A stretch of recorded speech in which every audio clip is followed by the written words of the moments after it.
and all that has gone on to make this happen.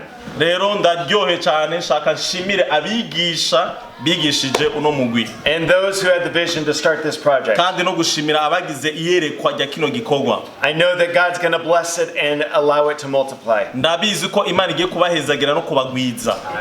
Because God is near to those who are widows. Kuko Imana iri hafi yiwacu. And the Bible says he will be your husband. Kandi Imana iri niwe se niwo mugabo w'abapfakazi. Nuko ibintu byari bimeze mu kigo Hana House Family, ikigo rukristo gifasha cyane cyane abakenyezi batishoboye kugira ngo bisononure. Aha rero hahejeje gutangwa impapuro zerekana ko abo bakenyezi bamaze amezi 6 biga kubarira kandi bakaba banabimenye. Aha rero bahejeje kubaramura. Muri abo bakenyezi rero akanyamuneza nikose nkuko ubavyivugira. Jeni twanakiritima na kwansiri. Ubu duhejeje ivyigwa byari bimaze amezi 6 turiko turabikurikirana. Ubu rero ku ruhande rw'iwanje numva nezerewe cyane kuba ndahavanye ubumenyi bwo kwingunganya mu buzima bwanje bwa misi yose. Ni ivy'Imana ishishikare kubija imbere. Ubu unye ubumenyi ndabufise.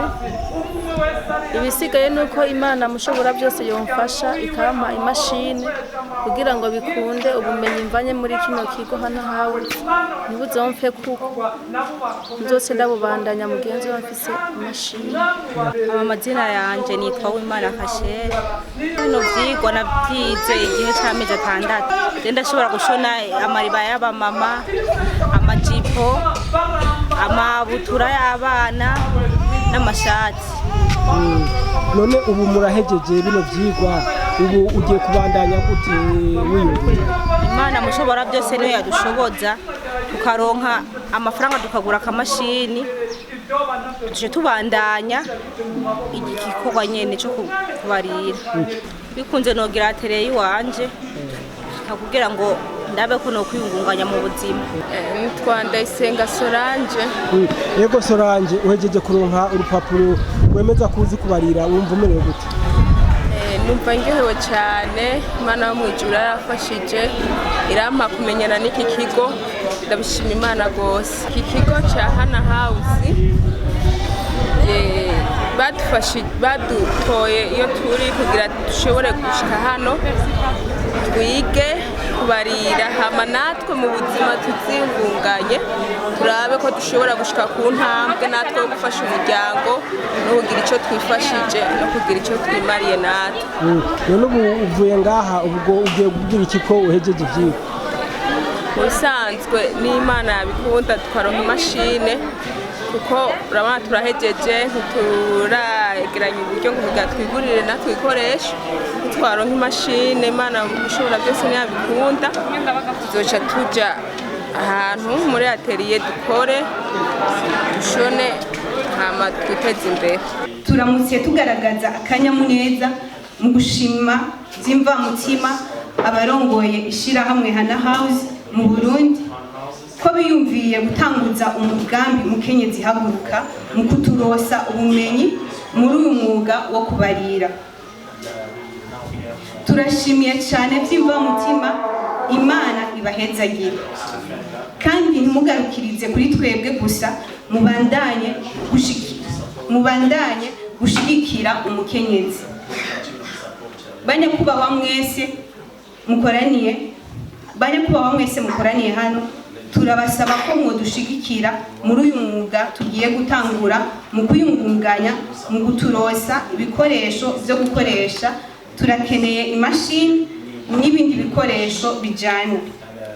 Ubumenyi twaraburose nkuko muza kubibonera, ariko ntidufise ibikoresho byo kubandanya twiyungunganya. Tukaba turangije tubashimira cyane kukigoro mwagize kuza kudushigikira kuri uyu munsi mukuru wo kuronka impamyabushobozi. Turabashimiye mwese mu cubahiro cyanyu, murakoze. Imana ibahe umugisha.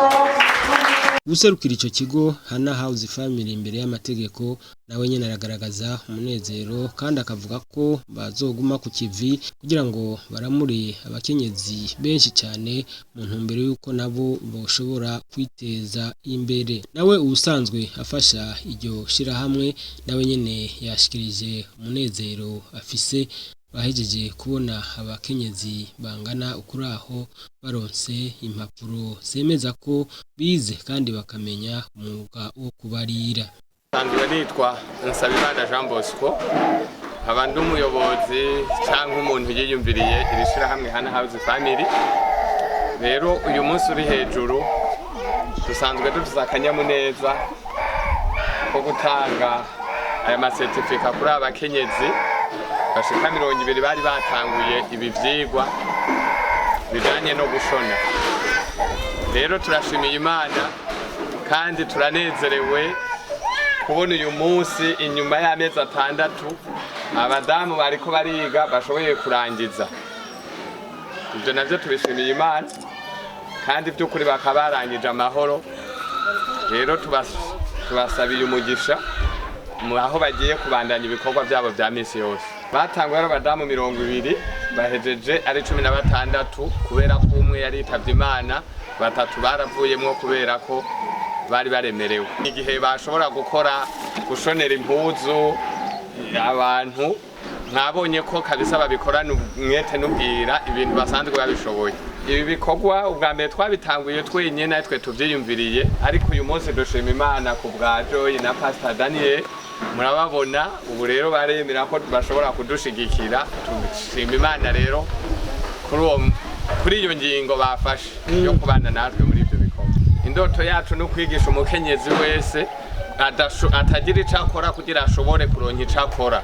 Niyo ntumbero yatumye dutanguza uyu mugambi mukenyezi haguruka. Aha murahejeje cyangwa muzobandanya? Nubu abandi bazotangura ku munsi wa mbere, naco gituma twatanze amasertifika ku munsi wa 6 kugira abandi kwa mbere batangure. Basanzwe bariyandikishije barahari. Nawe ubusanzwe afasha iryo shirahamwe nawe nyene yashikirije umunezero afise bahejeje kubona abakenyezi bangana ukuraho baronse impapuro zemeza ko bize kandi bakamenya umwuga wo kubarira. We are very proud of all the ladies that learned all these technical skills to sew these beautiful clothing, and we know that God will bless them in their business, and God will open up doors to not only see them succeed but have a fulfilling business, and we know God's blessing will be on them. Aha rero abo bakenyezi bahavuye babarira impuzu aho nyene mbere baca barazuzuza barazishikiriza bene.